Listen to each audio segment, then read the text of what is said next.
মন্টু হৃদয় দিয়ে ভাবে, সৌরভও তাই করে, যেটা চেঞ্জ করার চেষ্টা চলছে। 7 বছর আগের কথা মনে করতে হচ্ছে। আমি গতকাল সকালবেলা ব্রেকফাস্টে কি খেয়েছি ভুলে গেছি। We have to create history, nothing less than that.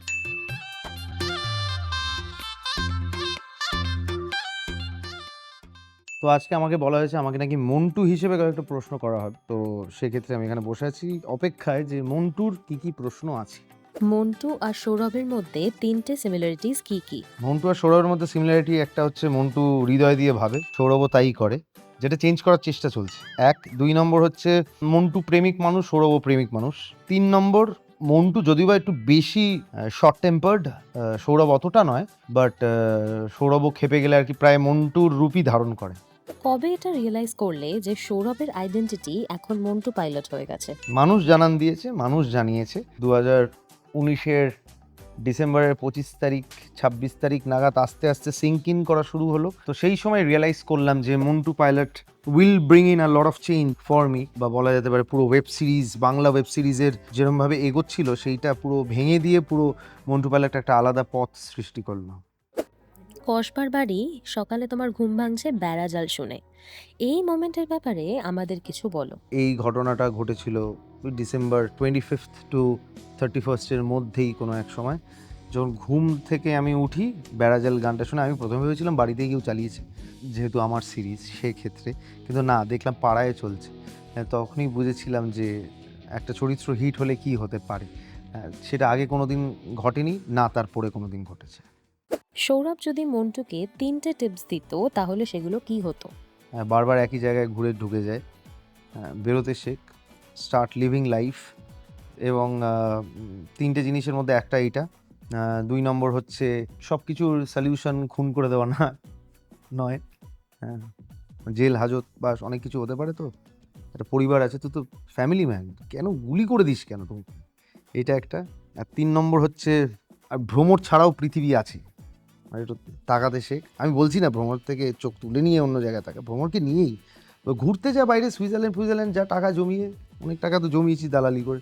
তো সেক্ষেত্রে যা, বা ইন্ডিয়ার মধ্যেই ঘোর, মানালি টানালি যা, ঘুরে বেড়ায় একটুখানি, সেই এঁদো গলি বারবার নীলকুঠি, ওয়াই স্যাড।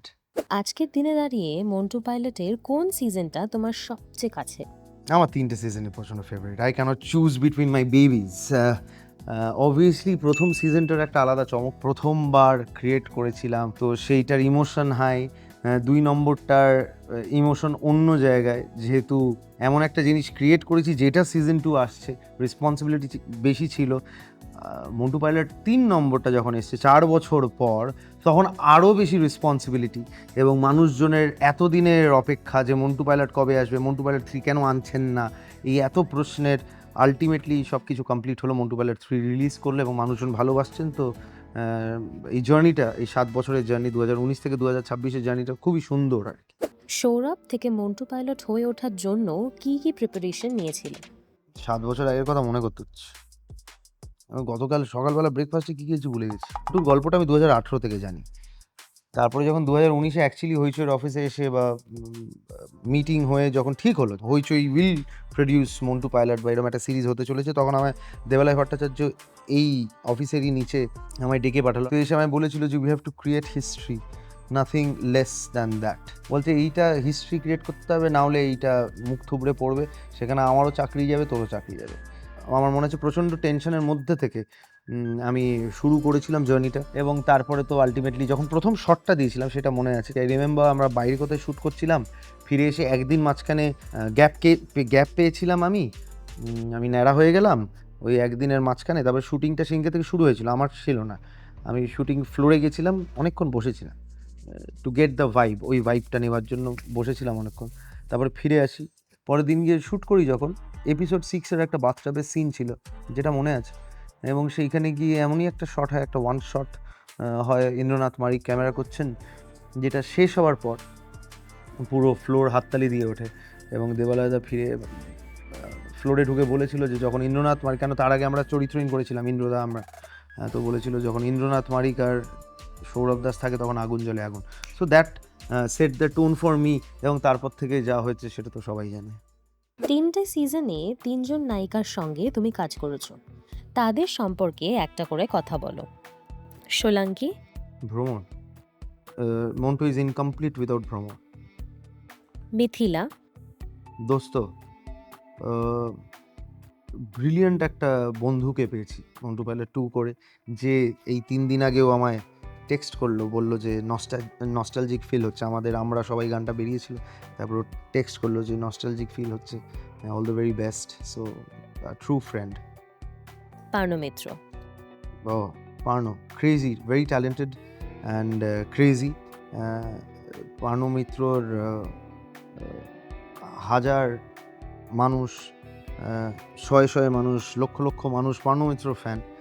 আমিও তাদের মধ্যে একজন। ইনক্রেডিবল অ্যাক্টর, এবং ও যখন ফ্লোরে যখন কাজ করে, যখন অভিনয় করে, তখন তুমি বুঝতে পারবে না যে কী ও ক্রিয়েট করছে। তুমি যখন ডাবিং করতে যাবে বা যখন তুমি স্ক্রিনে দেখবে, তখন বুঝতে পারবে ও কী করে গেছে। She is of that level. মন্টুর কোন ট্রেটটা এখনো তুমি নিজের মধ্যে ফিল করো? মন্টু করার পর থেকে আমার খিস্তিটা বেশি মারা শুরু করেছে নিজের রিয়েল লাইফ। এটা ক্যারি করবো মনে হচ্ছে, একটু কমাতে চাইছি। It's a task for me to go through this interview without you know Montu পাইলটের এই সিজনটা কেন স্পেশাল? ইটস লার্জার দ্যান লাইফ বলবো for sure. It is because of the story as well as the lensing, যেটা নর্মাল অডিয়েন্স বুঝতে পারবে না, সেটা দেবালয় ভট্টাচার্য এবং রম্যদীপ সাহা, আমাদের ডিওপি, ডিরেক্টর অফ ফটোগ্রাফি, তাদের কৃতিত্ব। বাট স্টোরি ওয়াইজ যদি বলি, ইনক্রেডিবল দুটো ক্যারেক্টার তাদের আগমন ঘটেছে, যেটা একটা হচ্ছে পার্নো কালিন্দী, এবং আরেকটা হচ্ছে জাহাঙ্গীর, যেটা করছে কিউ। ইনক্রেডিবল দুটো ক্যারেক্টার এই ফ্র্যাঞ্চাইজিতে আবির্ভাব হয়েছে, অ্যান্ড সেটা প্রচণ্ড ভালো লাগছে, মানুষজনও সেটা জানাচ্ছেন। তো সেক্ষেত্রে এইটাই বলবো যে মন্টু পাইলট 1-2 এর থেকে আলাদা কোথায়, সেম এসেন্স, সেম জায়গা, হ্যাঁ, পাত্রটা সেম, কিন্তু অন্য মোড়কে আর কি পুরো বিষয়টা আছে। মানুষ ছিল গল্প ভরা, একলা শেষের শাড়িতে, একলা মানুষ, কিছু অল্প তারা কাঁদতো রাতের বাড়ি।